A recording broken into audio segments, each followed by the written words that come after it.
the trailer from Michael Jackson's movie Michael was released. Did you get an opportunity to see that trailer? Yeah, I seen the trailer. Now I'm gonna keep it real. I saw the trailer and it didn't make me excited to see the movie. I wasn't disappointed because I'm gonna see where it leads to, but based off what I saw, I'd watch it, but it didn't have me like excited. That Michael Jackson movie finna be fire. They gonna have to carry me out of that movie theater. I already know. I'm singing the song. I'm dancing. I'm hitting all of that. Moonwalk. I'm doing all of that. I ain't just gonna see Michael Jackson. I'm gonna be Michael Jackson. Get ready. Don't sit by me, because I already know every song. And let security try to touch. I'm a moonwalk all over your ass. Number one, the Jacksons, the other Jackson members is a part of it. So if they're a part of it, they're making sure that it's going to be nice and tight. You ain't going to... listen, we saw a lot of Jackson documentary over the years to know that it was some bullshit popping off in that family. So if you're doing a Michael Jackson trailer, you're not going to tell it from how the way we seen it. Because I say, Moonwalker. Outside of Moonwalker, he had... interviews with Oprah, Diane Sawyer and shit like that, and he was very candid about his brothers. So, yeah. Now, I still think the quintessential Jackson movie is that one with Jason Weaver where he played Michael. Wasn't it the Jacksons, the American Dream? Yeah, Jackson's American Dream. Now that was good. Yeah, to me that's the quintessential documentary. Yeah. That's what I'm gonna compare literally any Michael Jackson movie to. Because to me, the American I'm Dream satisfied with that movie. Yeah, if they never make another Jackson movie again, I'm cool with the one they released. That two-parter. So now that everybody is talking about the new Michael Jackson movie that's about to come out in a few months, can we please talk about the Jacksons and American Dream? Because this movie was everything to me. This movie was my literal childhood. I know every dance, every performance, every song, word for word. You hear me? This was literally the best movie ever to me as a child. And I just feel like no one talks about the Jacksons and American Dream as it should be talked about. That was phenomenal. But yeah, I'm not too excited about the Michael Jackson movie, but I am not the only one who shares. As a matter of fact, some would say, you can say that this is going to counter that. I would like to think it would. I think it is. Now, since you brought it up like that, and I seen the American Dream, and that's the one I was referring to. I just didn't remember the actual name. But I believe this right here is going to be a contrary to the Jackson one, American Dream. Mm-hmm. And if you have never watched it, especially if you are younger than 45, 40, you need to go check that out. Very great. Mm-hmm. Yeah, and of course, Michael is played by Jaafar Jackson, one of his many nephews. And that's Jermaine Jackson's son, right? Mm-hmm. Yeah, so, yeah, this is definitely a family affair. And it's a family affair. And I hope Jaafar gets a good look. I hope his performance is real. From my understanding, just what I'm reading, this is supposed to be part of Michael's life from, like, off the wall to... Bad, I believe. So that's gonna come. That's gonna come when he first dropped his album to where the Pepsi tour when he had his hair caught on fire and stuff like.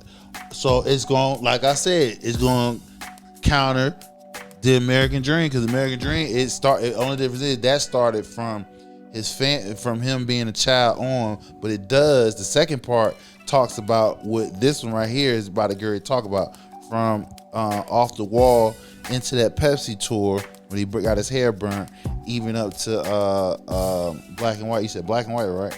Mm-hmm. Yeah.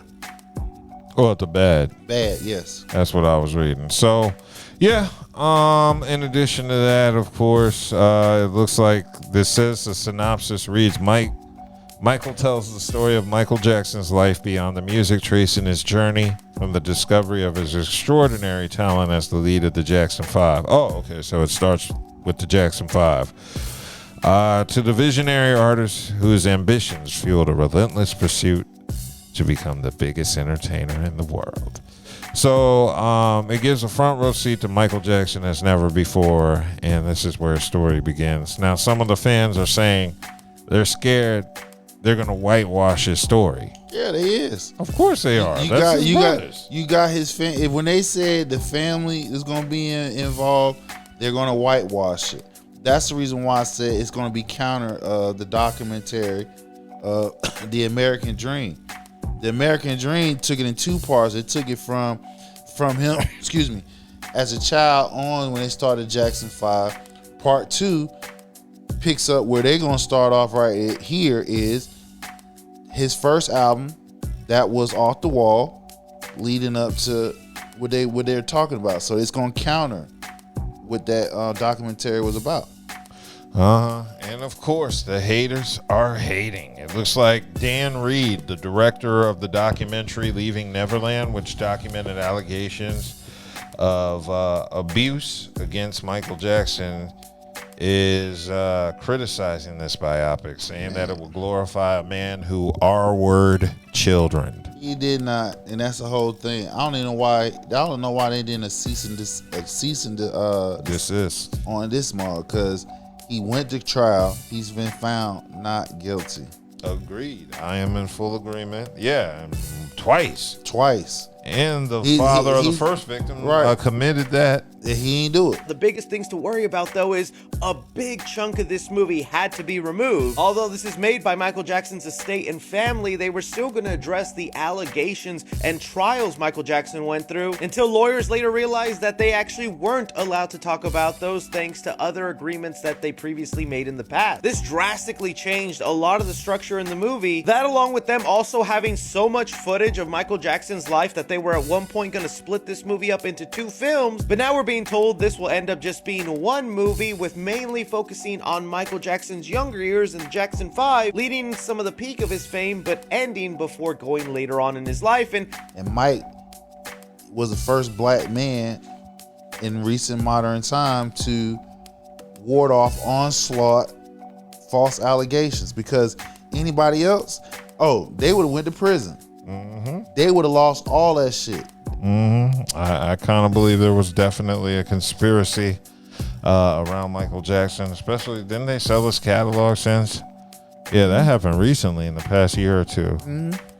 Yeah, so people are concerned about the whitewashing, and I'm like, how is it whitewashing if this man was accused of something he was legally found innocent of? So I don't know what they want. Do they want some sort of acknowledgement? I mean, they should acknowledge that the shit happened, but no, they should acknowledge. They should acknowledge that they reported on something false. Yeah. That you are sitting here trying to, if you're trying to talk about something that never happened, because he went to trial and he was found not guilty. So he's been ridiculed with this hanging over his head for over decades. You feel what I'm saying? And he beat it every single time. So the fact of the matter is, what are you talking about? Go sit down somewhere. We don't want to hear from you. Yeah, so, this will keep the haters hating, but, hey, I'm waiting to see the movie like everybody else. I'm not going to sit here and lie and say I'm not going to watch it. Right.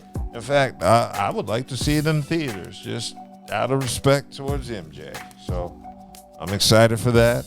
Again, the film is dropping, I believe, in April of next year. So we'll have something to look forward to in the spring.